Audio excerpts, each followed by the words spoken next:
16절까지의 말씀을 통해 성령이 하나 되게 하신 것을 힘써 지키라 라는 제목으로 함께 은혜 받기를 원합니다.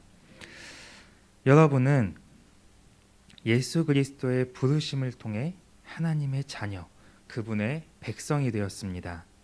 그리고 이것이 여러분에게 분명하다면 우리는 하나님의 영광스러운 교회로 부르심을 받습니다. 예수 그리스도는 여러분을 그리스도의 교회로, 그리스도의 몸으로, 그리스도의 동역자로 부르셨습니다. 베드로 후서 1장 10절에서는 이것이 그리스도의 부르심이고 나를 향한 주님의 택하심이라고 말씀하고 있습니다. 그러면서 너희들은 더욱 힘써 그 부르심과 택하심을 굳게 해야 한다고 말씀합니다. 왜냐하면 성도에게 있어서 나를 향한 그리스도의 부르심과 택하심이 분명하지 않으면 우리는 언제든지 실족하여 넘어질 수 있기 때문입니다. 모든 성도들은 이 부르심과 택하심을 반드시 굳건히 세울 수 있어야 합니다. 이것이 굳건해야 우리는 흔들리지 않고 실족하지 않는 신앙생활을 할 수 있습니다. 이것이 굳건해야 그리스도의 동역자로서 주님이 세우신 교회에 대한 주인의식을 가지고 교회와 함께 하나님의 나라를 향해 달려갈 수 있는 것입니다. 그리고 가장 중요한 것, 여러분이 이 부르심과 택하심을 굳게 해야 우리는 예수 그리스도의 영원한 나라에 넉넉히 들어갈 수 있는 은혜를 얻게 됩니다. 여러분 모두는 예수 그리스도의 부르심을 통해서 그분의 자녀가 되었습니다. 그렇다면 여러분은 분명히 하나님의 영광스러운 교회로 부르심을 받은 것입니다. 이것이 여러분에게 믿음으로 받아들여지십니까? 네. 그렇다면 여러분은 반드시 영광스러운 부르심에 합당한 자들로 세워져 가야 합니다. 주님이 여러분을 이 교회로 이 부르심에 대해 합당한 일을 여러분이 행해야 하는 것입니다. 주님이 여러분을 이곳으로 부르셨다면 여러분을 통해서 이곳에서 여러분을 통해 이루고자 하시는 일들이 있다는 것입니다. 여러분을 세워가는 것, 여러분을 살리는 것, 여러분을 성장시키는 것, 또 여러분을 통해 이 교회가 더 온전함 가운데 나아가게 되는 것, 모든 것에는 하나님의 일하심이 있고 계획하심이 있고 뜻하심이 있습니다. 여러분이 지금 이 자리에 있는 것도 하나님의 일하심이고 하나님의 뜻인 줄을 믿습니다. 우리가 합당하게 행해야 한다고 하니까 교회에 뭔가 헌신을 해야 할 것 같고 또 뭔가 봉사를 해야 될 것 같은 이런 생각에 부담을 또 가질 수도 있습니다. 하지만 그것을 말하고 있는 게 아닙니다. 물론 교회에 헌신도 해야 하고 교회를 위해 봉사도 해야 합니다. 하지만 여기서 이것보다 더 중요한 것은 나를 향한 하나님의 목적, 하나님의 의지, 하나님의 뜻, 하나님의 계획이 이 교회를 통해서 발견되어져야 되고 존재가 이 교회를 통해서 회복되어져야 되고 여러분의 영혼이 이 교회를 통해서 온전히 살아나야 하는 것입니다. 여러분의 인생사를 한번 돌아보십시오. 이 교회를 통해서 여러분은 영혼이 살아나셨습니까? 이 교회를 통해서 여러분의 존재가 회복되셨습니까? 우리는 하나님의 이 의지를 이 교회의 말씀을 통해서 날마다 가져갈 수 있어야 합니다. 날마다 이것을 확신하고 확증하고 다시 한번 점검하면서 하나님의 의지가 무엇인지, 하나님의 뜻이 무엇인지를 우리는 날마다 발견해야 합니다. 이것이 발견되지 않으면 우리의 신앙은 가다가 계속해서 흔들릴 수밖에 없고 계속해서 이것 때문에 넘어질 수밖에 없고 또 우리의 신앙이 지루해지는, 힘이 나지 않는 그러한 신앙이 될 수밖에 없습니다. 하나님의 뜻이 무엇인지 우리가 알고 가야 우리는 그분의 의지를 발견하기 때문에 함께 힘을 내서 나아갈 수 있는 것입니다. 여러분이 하나님의 그 일하심, 하나님의 그 의지를 따라가는 데 있어서 시간이 얼마나 걸릴지 또 어떠한 과정을 통해서 여러분들이 세워지게 될지는 알 수 없습니다. 하지만 하나님께서 여러분을 부르셨기 때문에 반드시 하나님은 여러분을 그 부르심에 합당한 자들로 만들어 갈 것입니다. 우리가 은혜로 산다는 것은 내가 무엇인가를 하는 것이 아니라 하나님이 나에게 일하시는 것입니다. 자꾸만 하나님이 나에게 일하시게 해야 돼요. 내가 무엇인가를 힘써서 막 나가면서 잘 되면 하나님의 은혜이고 그게 잘 되지 않으면 하나님의 일하심이 아니다 이렇게 생각하는 게 아니라 내가 살아가는 데 있어서 어떠한 고난이 오고 또 어떠한 풍성함이 있다 할지라도 그 상황이 무슨 상황이다 할지라도 그곳에는 하나님의 은혜가 있음을 우리는 발견해야 합니다. 그곳에는 하나님의 뜻이 있음을 우리는 매 순간 매 순간 발견할 수 있어야 합니다. 그래서 하나님의 은혜로 산다는 것, 그것은 나를 계속해서 내려놓고 나를 계속해서 비우고 내 안에 그리스도가, 내 안에 하나님이 계속해서 나를 통해서 그 일하심을 드러내는 것, 그리고 나는 그 하나님의 일하심을 발견하는 삶, 이것이 하나님의 은혜로 사는 삶입니다. 그래서 내가 할 수 있는 것은 하나님의 은혜를 따라가는 데 있어서, 하나님의 은혜를 구하는 삶에 있어서 내가 할 수 있는 것은 오직 하나님이 나를 부르셨다는 그 사실을 굳게 믿고 나아가는 것입니다. 다시 말해서 여러분의 존재됨을 다시 한번 확증하고 여러분의 존재가 하나님이 나를 부르셨고 하나님을 나를 지금 이 자리에 있게 하시고 하나님의 앞으로 나를 이끌어 가실 거라는 이것에 대한 확신이 있기 때문에 어떠한 상황에서도 하나님은 나를 포기하지 않으신다. 어떠한 상황에서도 하나님은 반드시 나를 일으키신다. 어떠한 상황에서도 하나님이 나를 이끌어 가실 것이다 라는 이 믿음을 가지고 나아가는 것입니다. 제가 전에도 얘기했지만 제가 이 자리에 서 있는 것 자체가 하나님의 은혜입니다. 네. 저는 정말 목사가 되기 싫었습니다. 저는 일단은 가장 큰 목적은 돈을 많이 벌고 싶었습니다. 뭘 하든 일단은 너무나 궁핍한 생활을 오랫동안 해왔었기 때문에 그것에 대한 하나님의 상처가 있었어요. 우리 하나님은 누구나 동일하게 사랑하신다고 하는데 그럼 동일하게 모든 교회를 다 축복해 줘야지 왜 우리 교회는 어려워? 이런 게 너무나 강했었기 때문에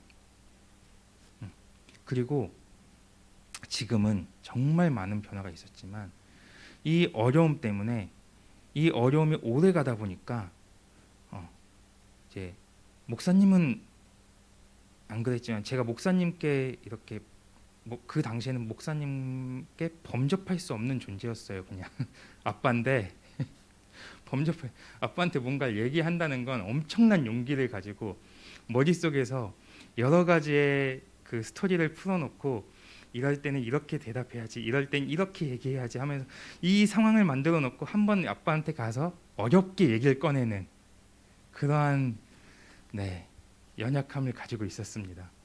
그래서 저의 주된 이제 도움을 요청하는 분은 저희 사모님이신데 다 어렵다 보니까 사모님도 같이 인색해지기 시작하는 거예요.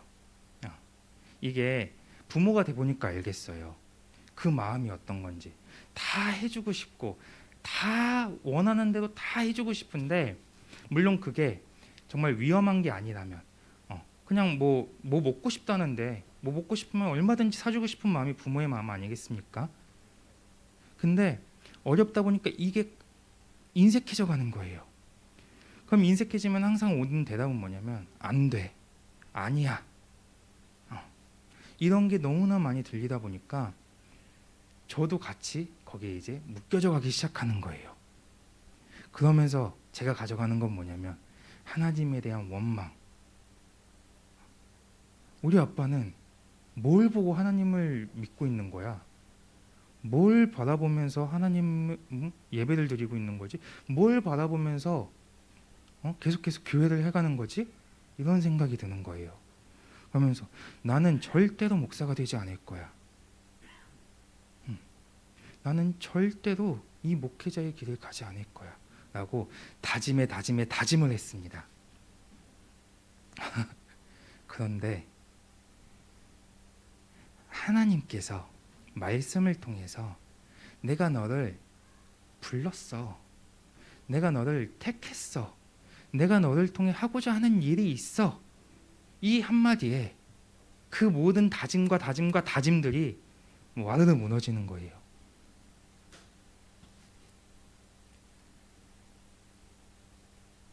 하나님은 여러분을 부르셨고 그분의 그 부르심에는 결코 후회함이 없으십니다.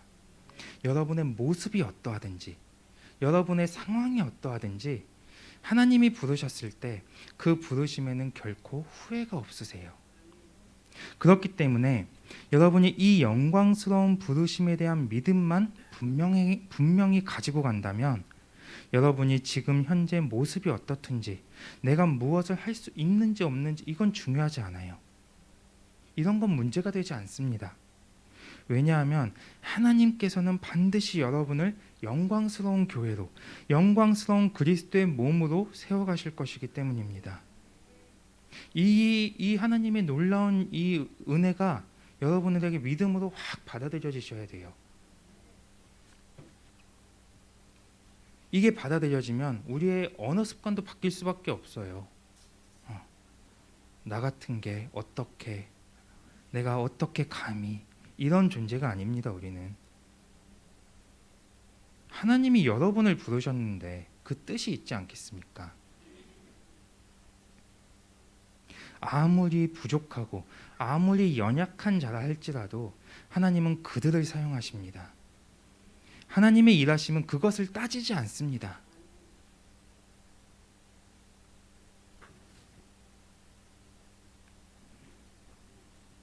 오늘 에베소서 4장 1절에서 16절의 말씀은 이 말씀을 통해서 여러분이 하나님의 자녀로서 우리를 주님의 영광스러운 교회로 불러주신 그 부르심에 다시 한번 확증하고 이제는 그 부르심 안에서 우리가 어떻게 합당하게 행해야 하는지 이런 것들을 은혜 받으며 함께 살펴보기를 원합니다. 1절의 말씀을 보시면 주 안에서 갇힌 내가 너희를 권하노니 너희가 부르심을 받은 일에 합당하게 행하여, 이렇게 말씀해요. 에베소서는 모두가 다 알다시피 옥중서신이에요. 사도 바울이 주 안에서 갇혔다라고 말하고 있는 것은 실제로 감옥에 갇힌 것을 뜻합니다. 그러나 사도 바울이 옥에 갇혔다고 말하고 있는 것은 단순히 자신이 옥에 갇혀 있다는 것을 알리기 위해, 자신의 처지를 알리기 위한 그러한 이 말이 아니라 그리스도의 복음과 하나님의 영광을 위해 갇힌 것이기 때문에 사도 바울에게 있어서 이 갇힘은 실패가 아니라 승리의 선포가 되는 것입니다. 사도 바울이 여기서 말하고자, 우리에게 깨닫게 하고자 하는 것이 무엇이냐면, 내가 비록 이곳에 갇혀 있지만 그냥 세상의 기준으로 봤을 때 너는 실패했어, 너는 결국 잡혀서 옥에 갇혔어, 이렇게밖에 볼 수 없지만 하나님의 자녀의 시선으로 봤을 때, 하나님 안에 있는 자들이 봤을 때는 그 시간은 결코 실패한 시간이 아니라 그 시간은 하나님의 말씀을 지켰기 때문에, 내가 복음을 지켰기 때문에, 내가 복음을 전했기 때문에, 내가 이곳에서 하나님의 영광을 계속해서 하나님의 영광을 향해 나아가고 있기 때문에 나는 이곳에 있지만, 비록 갇혀 있지만 나는 승리하고 있는 것입니다. 이 말씀을 전하고 있는 것입니다. 사도 바울은 하나님의 영광을 위해 갇힌 것이기 때문에 모든 환난에 대해 낙심하지 않았습니다. 오히려 담대함과 확신을 가지고 나아가고 있습니다. 뿐만 아니라 그는 옥에 갇혀 있으면서도 자신의 괴로움과 이 고난들을 기뻐했고 그곳에서도 오직 교회를 위하여 헌신하고 희생하는 삶을 살았습니다. 자, 여러분 보세요. 괴로움이, 이 고난들이 나에게 어떻게 기쁨이 되는가? 사도 바울이 옥에 갇혔다는 것은 그만큼 사도 바울의 말씀이 진리라는 걸 증명해 주는 거예요.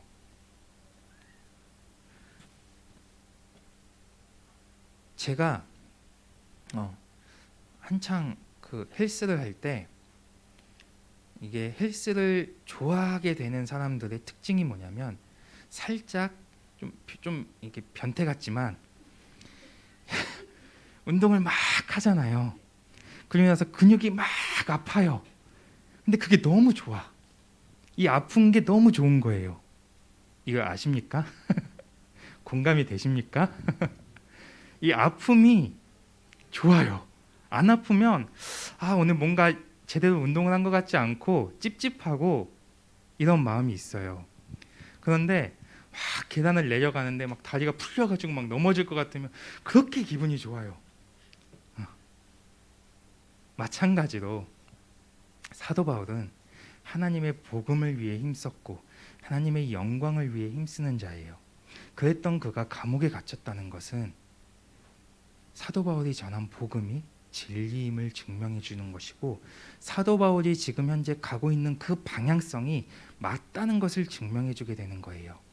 그러므로 인해서 이 괴로움이, 이 모든 고난이 사도 바울에게는 기쁨이 될 수 있는 거예요. 너희들은 그렇게 나를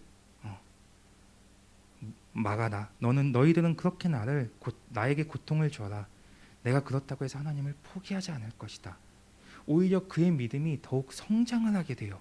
오히려 그의 믿음이 더욱더 하나님을 바라보게 돼요.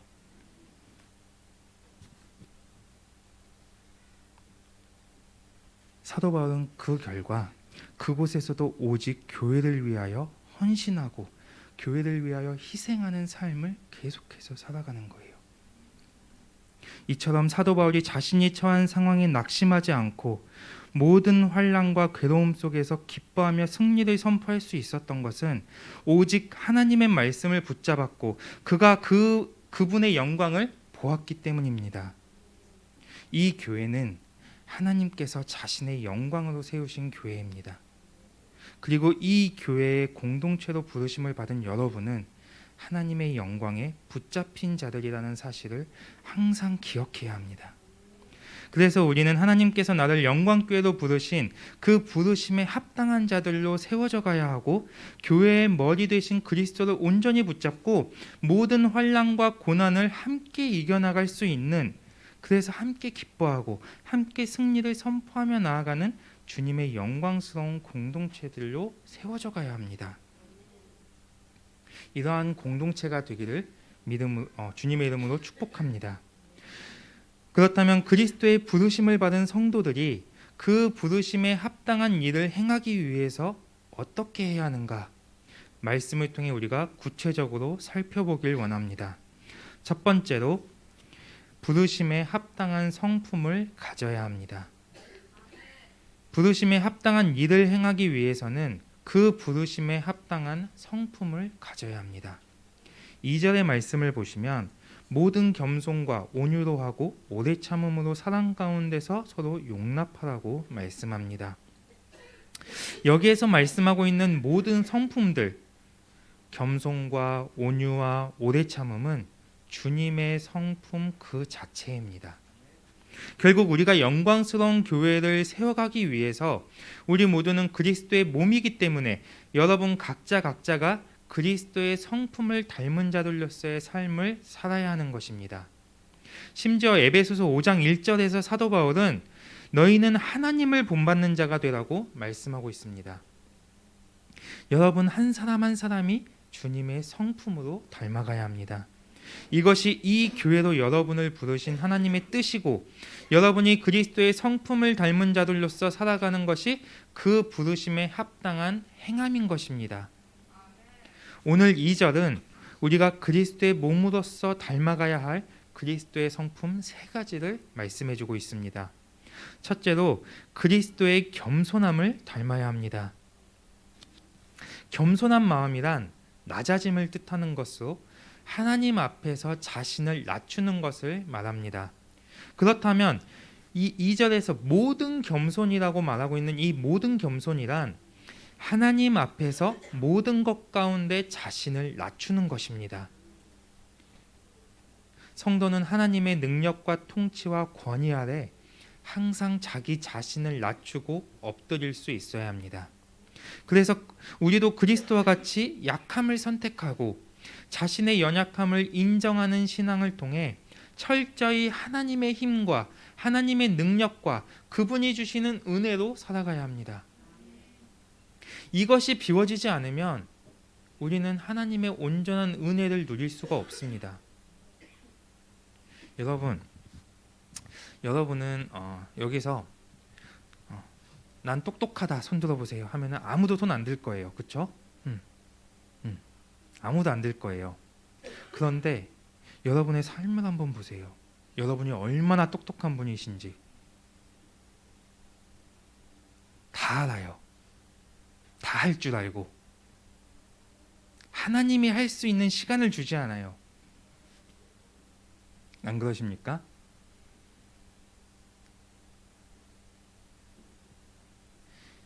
내 연약함을 계속해서 인정해야 돼요. 나는 할 수 없습니다. 나는 부족합니다. 나는 아무것도 아닙니다. 오직 주님만이 내 삶을 인도해 가 주십시오. 오직 하나님만이 나를 이끌어 가 주십시오. 내가 기다립니다. 내 것을 내려놓습니다. 이러한 시간들이 우리 안에 우리의 인생사 가운데 더 풍성해져 가야 합니다. 이 정도는 내가 할 수 있어. 이 정도는 내가 할 수 있어. 이쯤 되면 이거는 하나님이 해주셔야겠는데, 이런 삶이 아니라 내가 할 수 있어도 할 수 없고, 내가 할 수 없는 것도 할 수 없고, 모든 것은 하나님만이 하실 수 있도록 우리의 인생을 하나님께 맞춰 열어가야 합니다.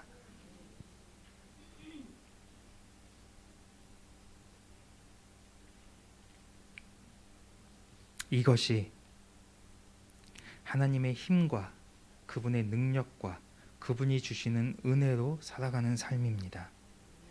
여러분이 하나님 앞에서 모든 것 가운데 자신을 낮추고 그리스도의 겸손을 닮아 행한다면 교회는 서로가 서로를 세워주고 더욱더 하나가 되어 움직일 수 있는 은혜가 열릴 것입니다.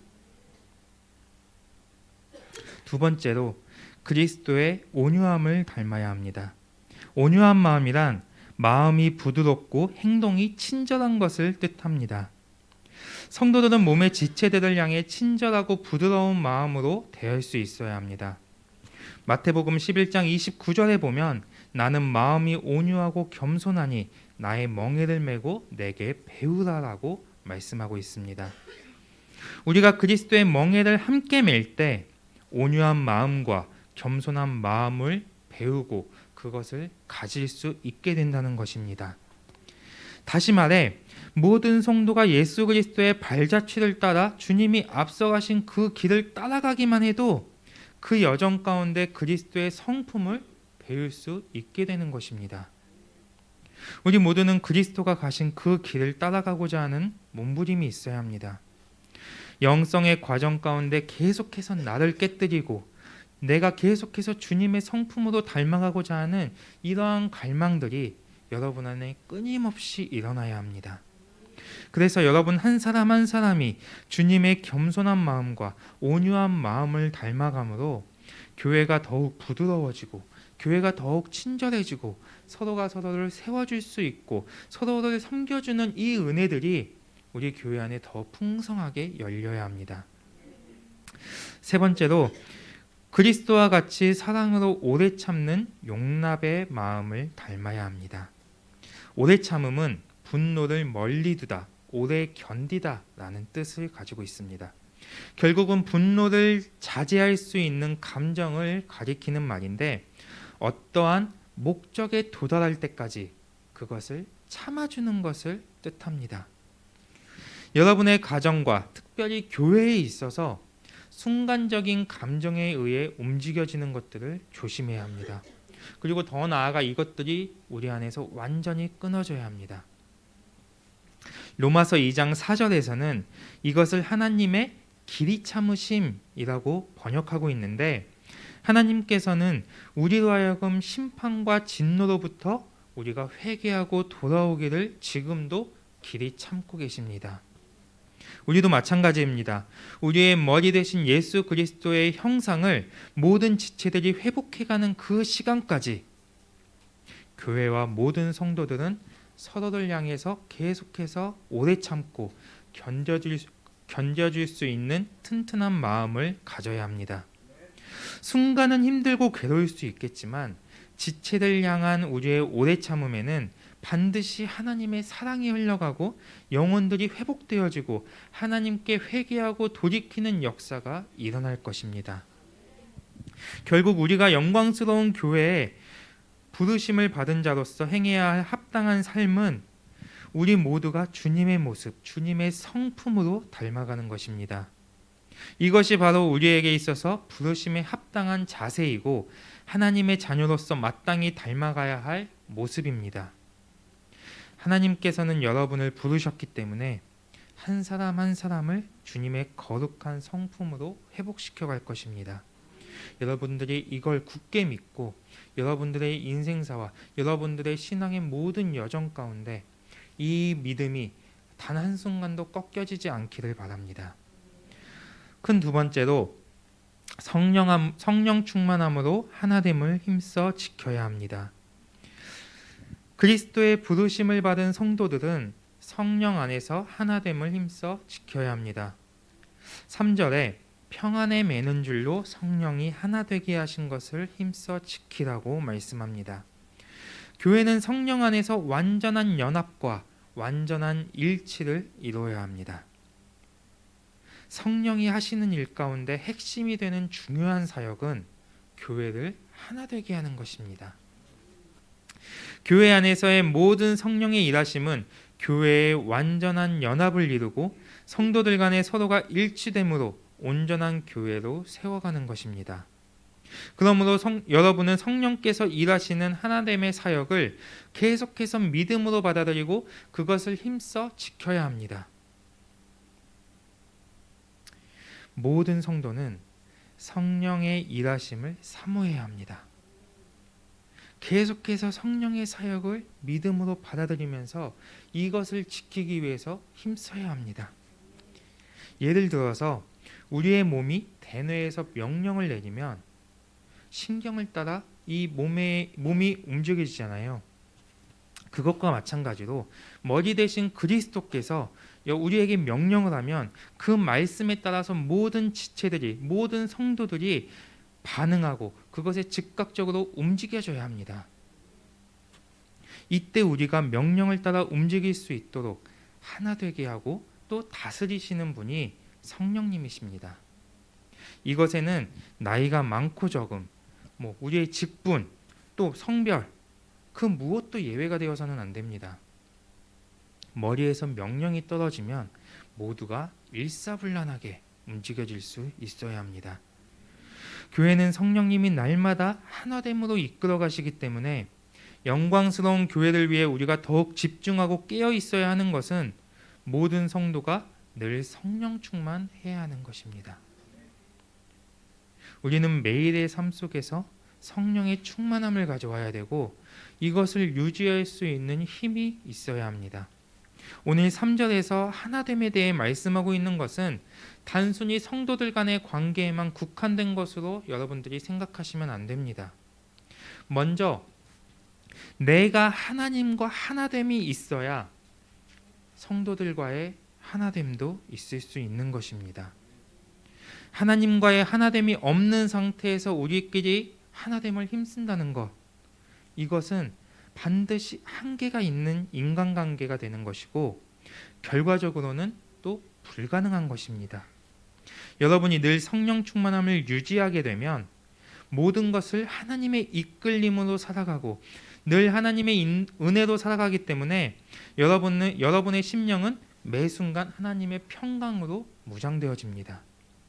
그리고 우리 안에 있는 하나님의 평강이 내 안에 존재하는 모든 적들을 무장해제시키므로 비로소 우리가 풍성한 사랑 안에서 사랑 가운데 하나가 될 수 있는 것입니다. 성도와 성도 서로 다른 존재들이 다 만나 있는데 부딪힘이 없어요. 서로 불편함이 없어요. 어색하지 않고. 어떻게 이게 가능합니까? 모두가 성령의 줄로 묶여 있기 때문에, 모두가 하나님이 주시는 평강으로 무장되어 있기 때문에, 어떠한 불편함도 내 안에는 존재하지 않기 때문에, 어떠한 감정들도 내 안에서 역사되지 않고 있기 때문에, 우리가 성령 충만할 때, 우리가 하나님과 하나 되어 움직일 때, 우리는 이 공동체는 더욱더 하나 되고 더욱더 사랑 가운데 풍성해질 수 있는 것입니다. 하나님은 이 하나됨은 곧 하나님의 의지이며 영광스러운 교회로 부르심을 받은 성도들의 사명입니다. 주님께서는 우리로 하여금 교회를 하나 되게 하고자 하는 이 의지를 가지고 계시기 때문에 여러분이 성령으로 충만하고 하나님의 말씀으로 충만하고 주님의 보혈에 의지하여 늘 회개할 수 있는 상태가 열려진다면 여러분은 그 누구와도 하나가 될 수 있는 것입니다.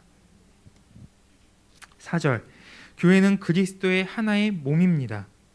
몸에는 눈도 있고 코도 있고 입도 있고 귀도 있고 다리도 있고 팔도 있고 여러 가지 각 마디들이 있습니다. 중요한 건 이 모든 것들이 전부 다르지만 하나의 몸, 하나의 지체라는 것입니다. 다시 말해 교회는 머리이신 그리스도의 명령을 따라서 몸이 일사불란하게 움직여져야 합니다. 그렇기 때문에 교회가 하나됨을 이루어가는 과정에 있어서 모든 성도들에게 풀어져야 할 영적 질서는 바로 순종입니다. 머리에서 명령이 떨어지면 모든 지체들이 그 명령에 따라 즉각적으로 순종함으로 하나의 몸으로 움직여지는 시간이 와야 합니다. 여러분이 혹시 어디 좀 심하게 다쳐서 재활훈련이 필요했던 적이 있으십니까? 저는 다쳐본 적이 없어가지고 그게 일단 병원에 입원한 적이 없습니다. 놀라운 하나님의 은혜죠. 네. 그래서 그 고통은 알지 못하지만 어딘가 심하게 다쳐서 내 몸이 내 마음대로 움직이지 않을 때 우리가 하는 게 뭐죠? 재활훈련이잖아요. 그 재활훈련을 통해서 이 재활훈련이 필요하다는 건 머리에서는 계속 신호를 보내고 있는데 몸이 그것에 반응하지 못하는 거예요. 그러면 이 재활훈련을 통해서 우리가 무엇을 하느냐? 이 머리에서 보내는 신호를 몸이 그대로 받을 수 있는 상태로 만들어주는 거예요. 계속해서 훈련을 함으로 인해서. 제가 이 재활훈련이나 이런 건 해보지 않았지만 제가 이 드럼을 배우면서 느꼈던 게 몸이 제 맘대로 안 움직이대요. 내 몸이 이렇게 답답하고 이렇게 한심하고 이렇게 부족해 보이고 사지가 멀쩡한데 이게 내 맘대로 이렇게 하나도 움직임이 되지 않으니까 이것만큼 힘든 게 없었어요.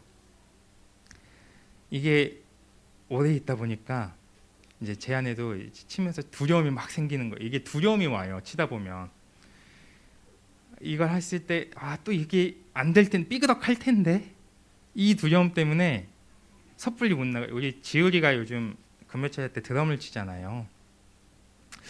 왜 지율이는 크게 변하지 않을까라고 생각하지 마세요. 지율이의 머릿속에는 엄청나게 많은 박자들이 흘러가고 있어요. 근데 두려워요. 내가 여기서 요거 하나 움직이면 음악이 삐끗할까 봐. 제가 이 마음을 너무나 잘 알기 때문에 지율이가 치고 나오면 한 번씩 막 무한 칭찬을 해줘요. 너 많이 늘었다. 예전에 신발 2번 치는 거 3번 치고 요즘에 4번 치고 한 번씩 이게 나가대 하면서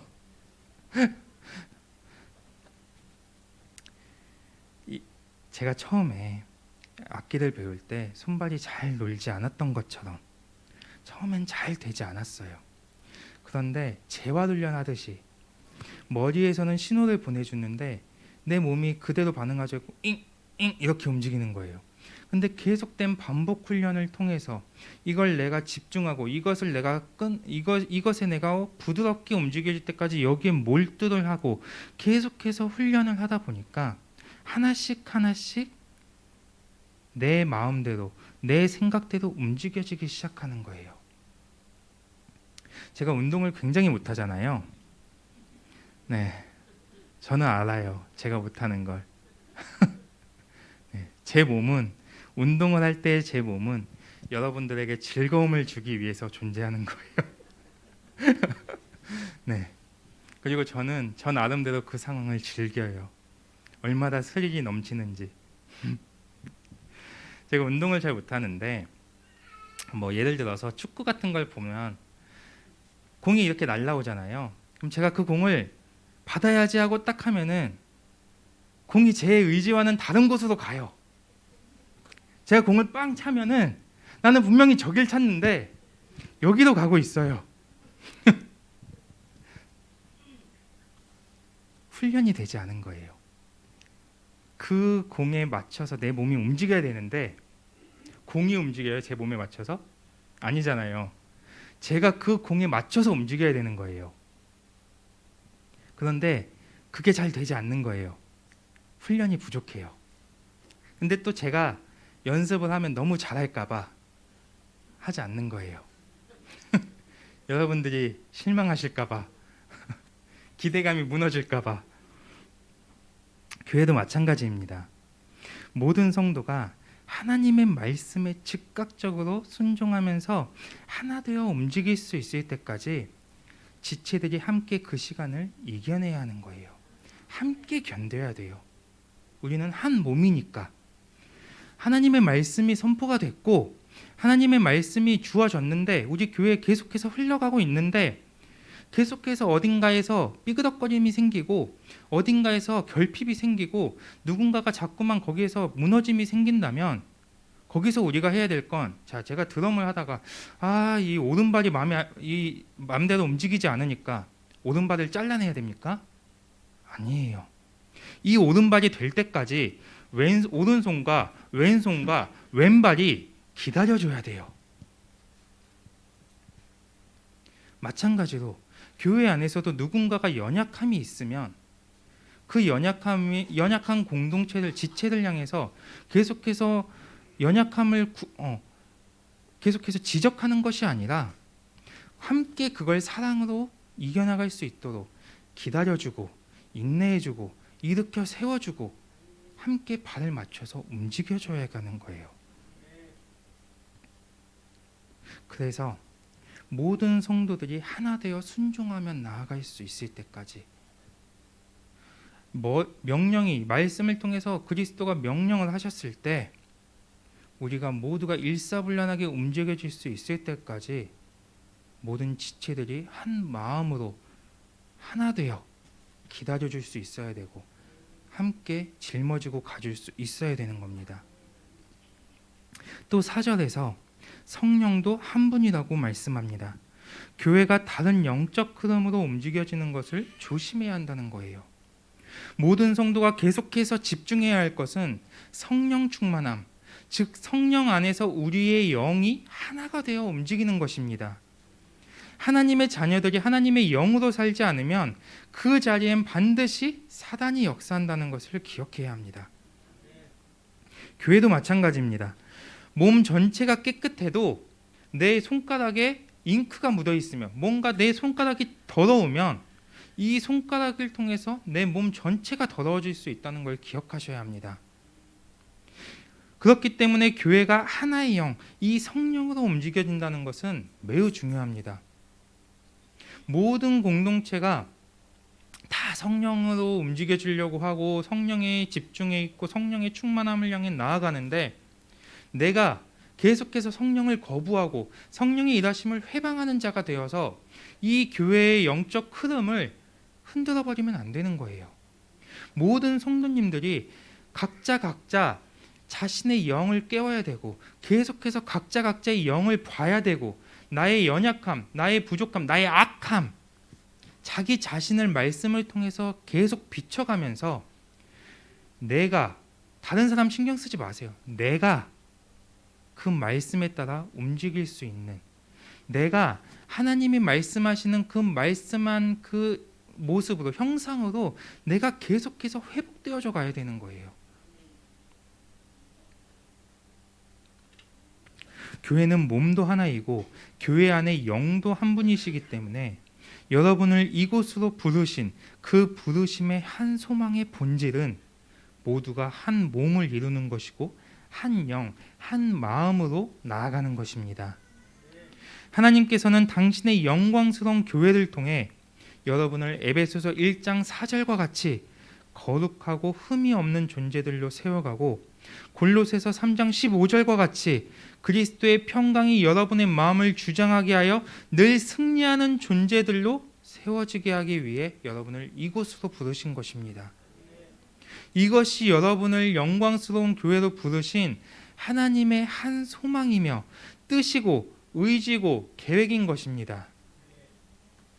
지금 이 시간 여러분을 향한 하나님의 이 의지와 뜻이 여러분 모두에게 믿음으로 받아들여지시기를 축복합니다.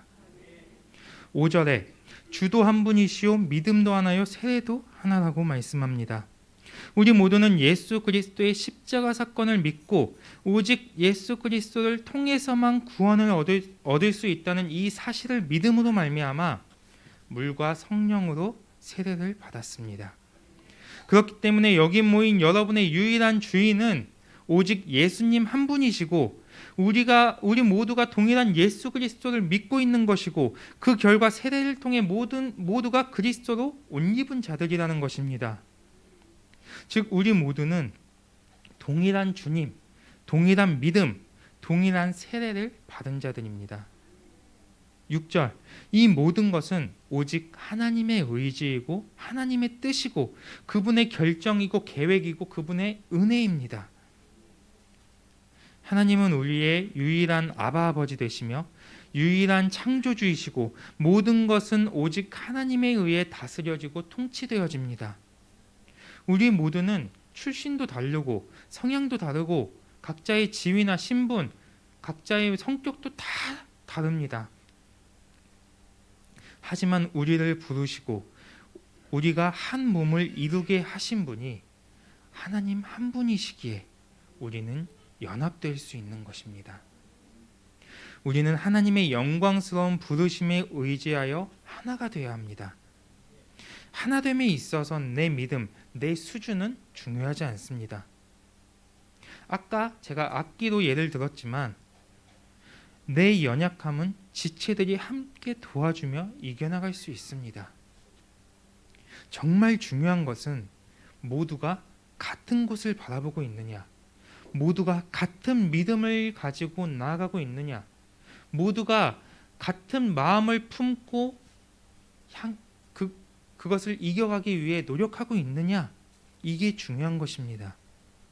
하나님께서 나를 부르셨다는 이 영광스러운 부르심을 믿고 하나님께서 우리 모두를 하나 되게 하셨다는 이 믿음을 믿는 믿음이 여러분에게 분명히 있어야 합니다. 그래서 교회는 하나님께 목숨을 걸어야 합니다. 하나님만을 의지해야 합니다.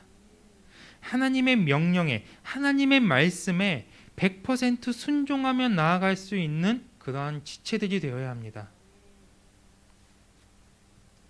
우리 영광교회가 하나의 방향성을 가지고 한 영으로 하나님의 말씀에 순종하며 나아가는 그러한 영광교회가 되기를 바랍니다.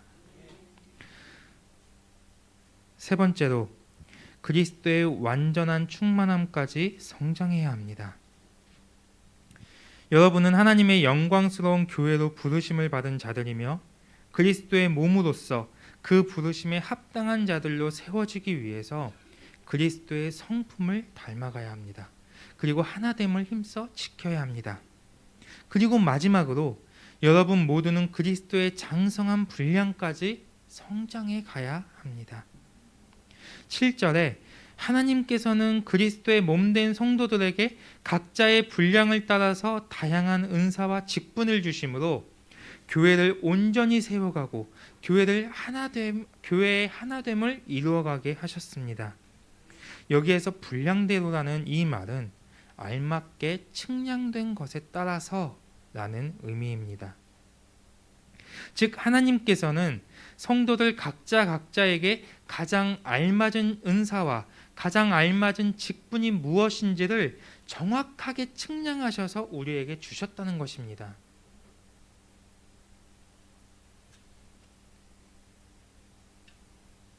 그러므로 우리는 자신에게 주어진 이 은사와 직분을 지나치게 과시해서도 안 되고 또 다른 사람과 비교하고 평가해서도 안 됩니다.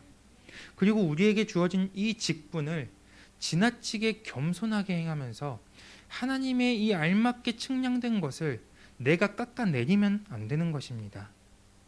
우리가 해야 할 것은 하나님이 나에게 이 직분을 맡기셨다면 내가 내 힘으로는 할 수 없지만 내가 하나님을 의지하고 하나님의 말씀을 의지하고 하나님과 함께 내가 이것을 해나갈 때 내가 능히 할 수 있음을 믿고 나아가는 것이 우리 모두의 자세가 되어야 합니다.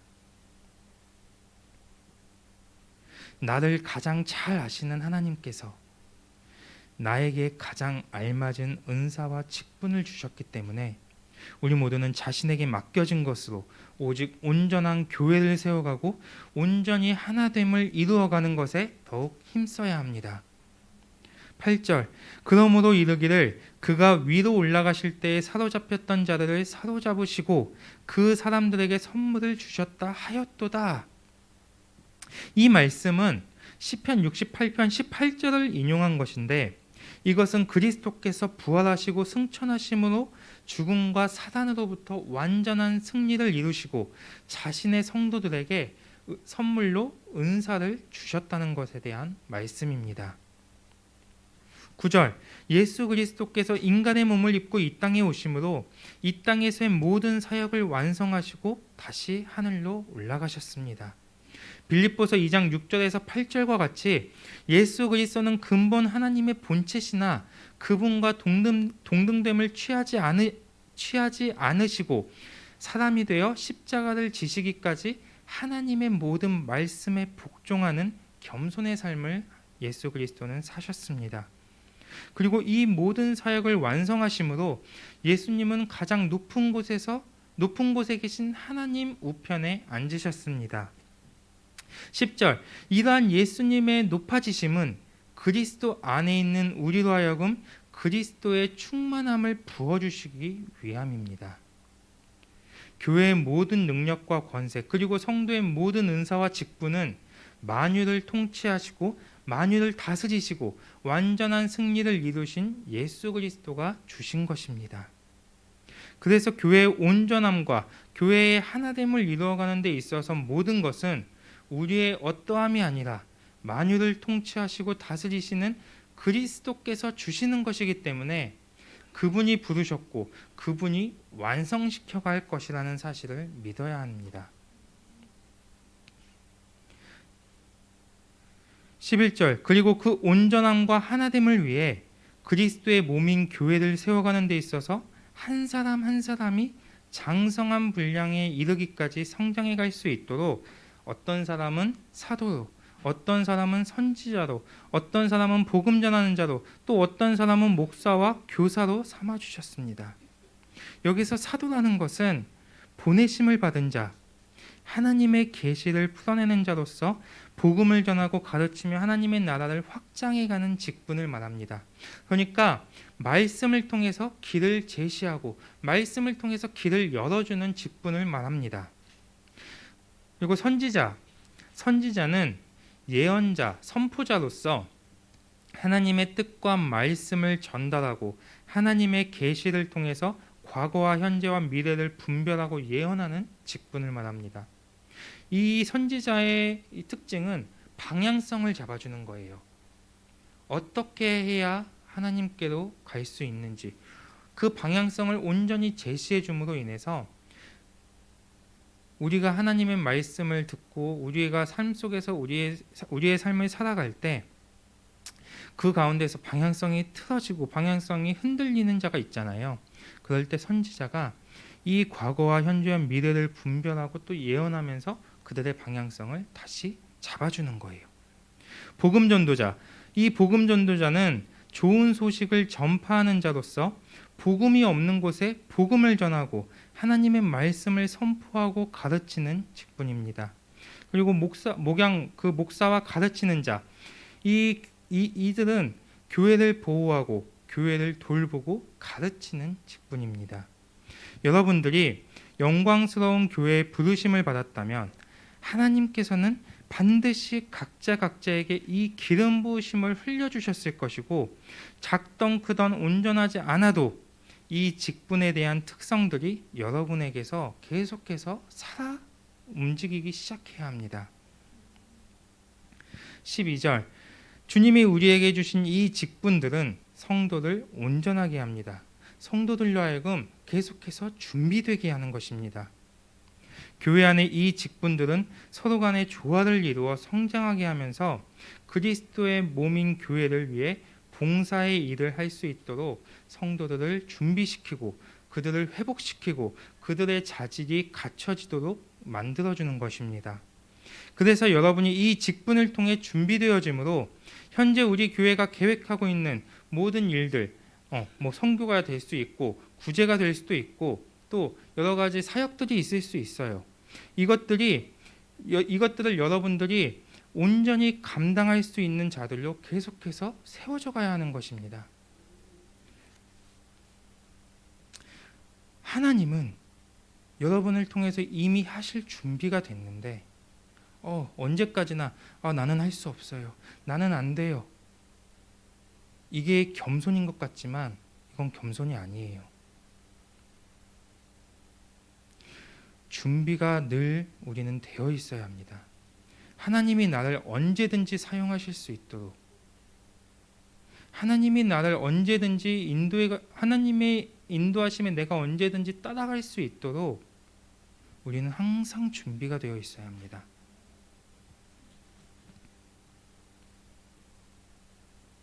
이러한 일은 궁극적으로 온전한 그리스도의 몸을 세우기 위한 것이기 때문입니다.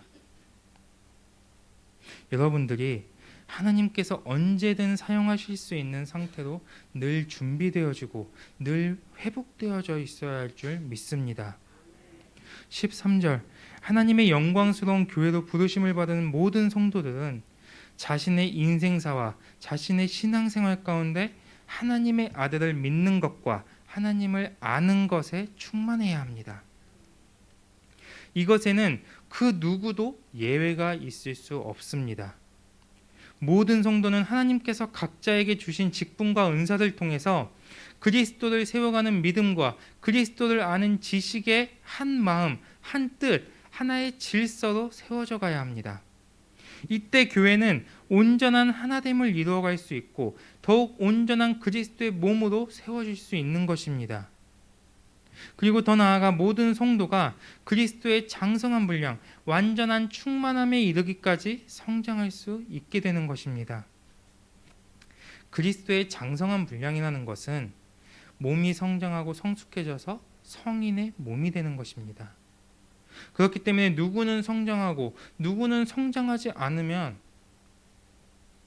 안 되는 거예요.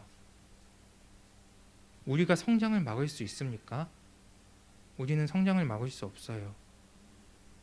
하나님의 의지와 하나님의 뜻이 여러분을 계속해서 장성한 분량에 이르기까지 이끌고 가시고자 하는 것인데 우리가 그걸 막을 수 있습니까? 우리는 막을 수 없습니다.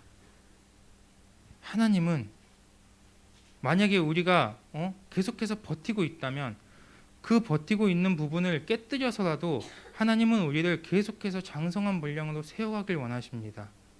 그런데 중요한 건 우리가 어딘가 깨지고 어딘가 다치고 어딘가 무너져야지 하나님의 말씀에 엎드리는 이런 어리석은 자가 되면 안 된다는 것입니다.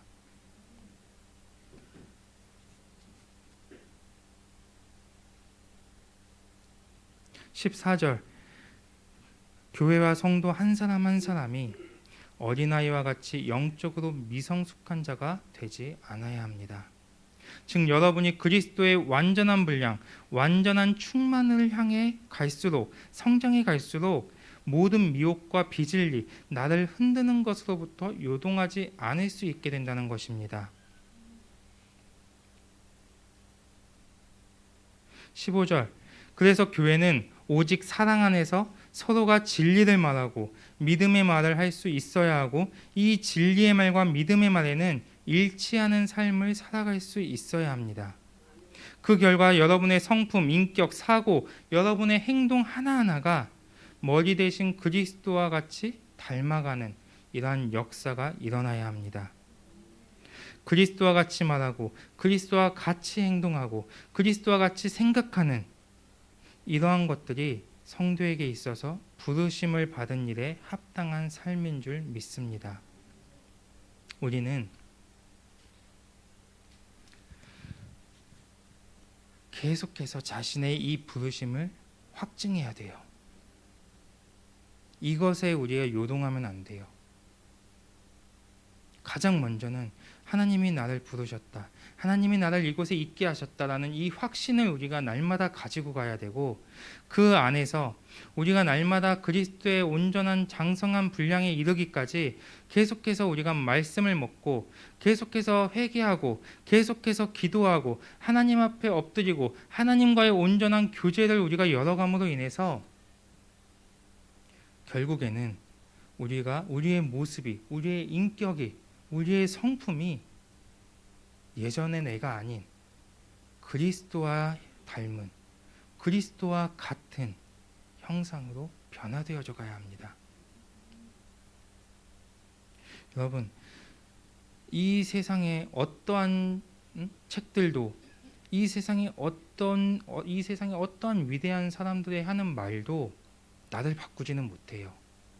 뭐 나의 생활 습관이나 뭐 나의 생각 조금 이 정도는 바꿀 수 있겠죠. 오직 하나님의 말씀만이 내 인격을 변화시키는 것이고 내 생각을 바꾸는 것이고 내 존재를 변화시키는 것입니다. 여러분이 하나님의 말씀을 여러분의 삶으로 온전히 가져갈 수 있어야 합니다. 마지막 16절. 하나님께서는 그리스도의 몸된 성도들에게 각자의 분량을 따라서 다양한 은사와 직분을 주셨습니다.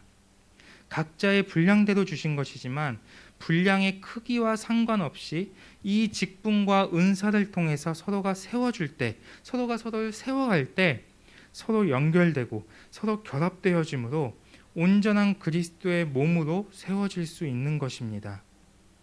그 크기는 중요하지 않아요. 그 분량은 중요하지 않습니다. 중요한 것은 한 방향성을 향해 나아가는 것이고 한 영의 이끌림을 받는 것이고 하나의 말씀을 가지고 움직여지는 것입니다. 이때 온전한 그리스도의 몸으로 우리는 성장해 갈 수 있는 것입니다. 그리고 사랑 안에서 서로가 하나 되어질 때 교회는 이제 스스로 성장하게 되어 있습니다. 사랑하는 성도 여러분, 여러분 모두는 하나님의 영광스러운 교회로 부르심을 받은 존재들입니다. 이것이 여러분에게 확증되어지기를 바랍니다. 그래서 여러분이 이제는 그 부르심에 합당한 자들로서 그리스도의 성품을 닮아가고 성령 안에서 완전한 연합과 완전한 일치를 이루어가기를 힘써야 하고, 각자의 분량대로 주신 이 직분과 은사를 통해 서로가 서로를 세워줄 수 있는 이 은혜가 이 영광교회에 열려지기를 바랍니다. 그 결과 교회가 늘 진리를 말할 수 있어야 되고 그와 일치하는 삶을 살아가면서 그리스도의 완전한 충만, 그리스도의 온전한 몸을 이루어가는 주님의 영광스러운 영광교회가 되기를 주님의 이름으로 부탁드립니다. 말씀을 마치겠습니다.